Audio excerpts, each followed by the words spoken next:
Hey everyone, today's topic are shaders. The level editor basically supports shaders for some time now, and I'm gonna go over what shaders are, why are they useful, and how can the level editor help you while you're developing shaders. For now, this is gonna be the last episode in this level editor series. Without any further ado, let's get into shaders.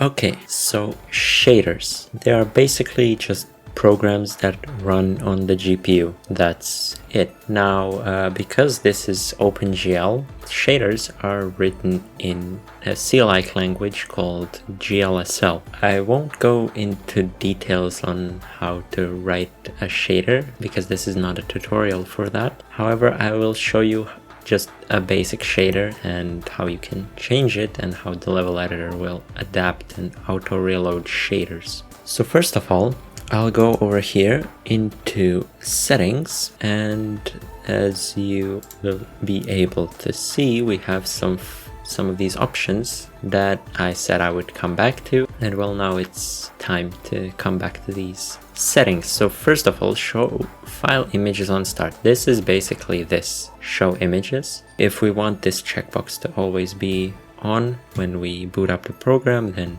you should checkbox this. And next up, we have auto update shaders. This means that if you write your shaders in an IDE like Visual Studio and you just hit Ctrl S, it will auto reload shaders within 1 second. And this is what I'll demonstrate, so we want this turned on. Then we have don't print errors when auto updating. So when you try to reload a shader, if it has an error, it will report that error. However, if it's auto updating, you might not want it to show errors. So for example, I'll leave this on so that it shows errors when it auto updates. Then we have here save camera settings, which is basically the position and scale of camera. I'll checkbox this. And save active layout. This is our active layout currently. It's custom layout 1, and you can save this so it will always come back to this layout. The last thing we have here is allow multiple properties tabs open.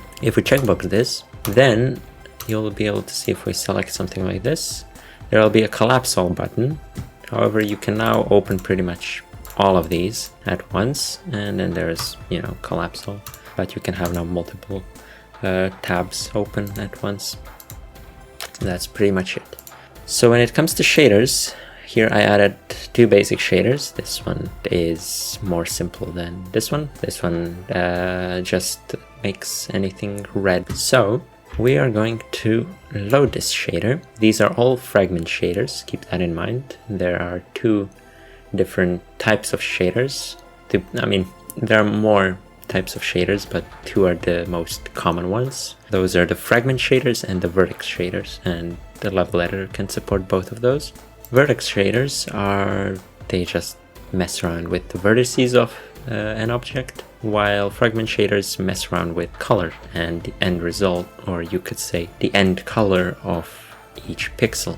We're gonna say this is a fragment shader, and under fragment shaders we now have default, which is red.glsl. Alright, so if I select this, for example, and I go to fragment shader and I add red.glsl. As you can see, it's orange. Well, it's orange most likely because I messed something up. 1 second.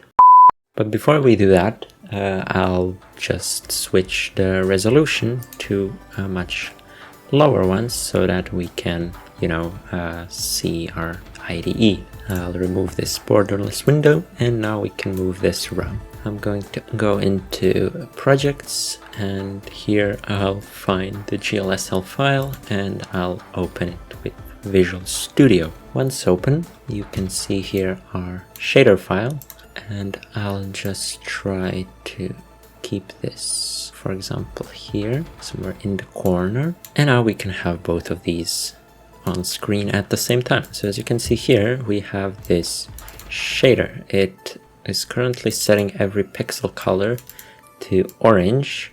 If you would multiply this, each one with 255, you would get 255, 128, 0, 255, which is an orange color. In the GLSL, all colors are between 0 and 1 when it comes to this final output. They can be over, but they'll just be white. Anyways, if we now come back here, and if we set this guy to a red shader, I have no idea why is this red when it's clearly orange, you can see that we get this orange color. Now, if I change this to 0.0, which is going to be now red, and I save, as you can see, it changes to red. It is automatic. Now, if I make an error, so for example this, and if I save, it says when recompiling, shader error, failed to compile fragment shader, syntax error, unexpected semicolon, as you can see. So we can just either copy this message or say, okay, I will go back into settings now and say don't print errors when auto updating. You can also go here or not here. You can also go under, you can select this and we can say reload shader, and now it will display a message. However, if I change something here and hit save, it still won't recompile. If we return this and hit Ctrl S again, it's back to orange. So anyways, that's basically what the basic shader has. You can see here we have some uniforms. These are basically variables that you can send from the C++ side or the CPU side over onto your GPU. So here we have a texture. This is basically this just a test texture, and it crashed. That's really amazing. That's why I said you should always save the app, save your level when you're doing something. Otherwise, unexpected things like that could happen. I have no idea what was wrong. It was very chill until it just decided to crash, but oh well. We're gonna add back this red, and we're gonna apply this fragment shader. There we go. So, as you can see here, we have this tran variable, which corresponds to this uniform here, type float, it's called tran, and for example, we can set it to represent the transparency of an object. We can save that, and now, as you can see, it's fully transparent, and then when I change this, as you can see, it changes from being completely transparent to being completely opaque. So, another thing you can do is, as you can see, this is a sampler 2D. This is basically a texture that we have here, and we can take a color from there.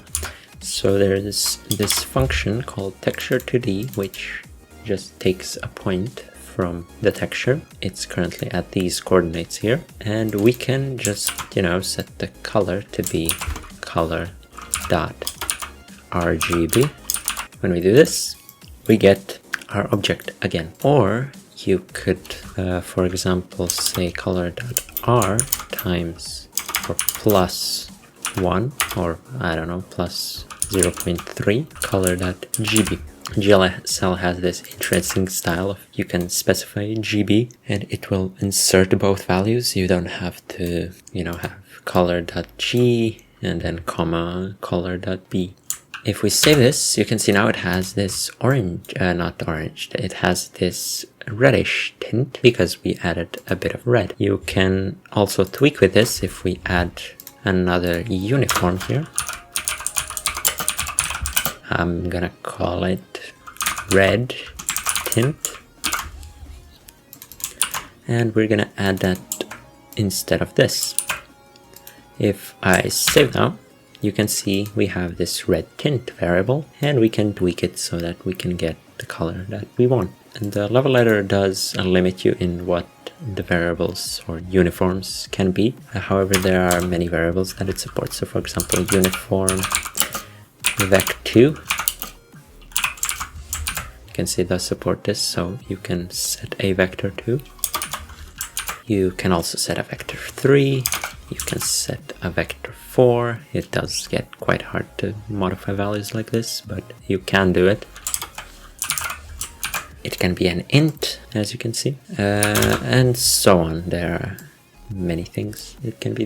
However, there can only be one sampler. In OpenGL, you could have more textures to choose from. However, in the level editor, it's only limited to one. So anyways, that's pretty much it when it comes to this simple shader. Let's add a more complex shader. So in this case, I'll add this shader.glsl. It's also a fragment shader. And well, I'm gonna create just an empty square here. I'm gonna call it just blank.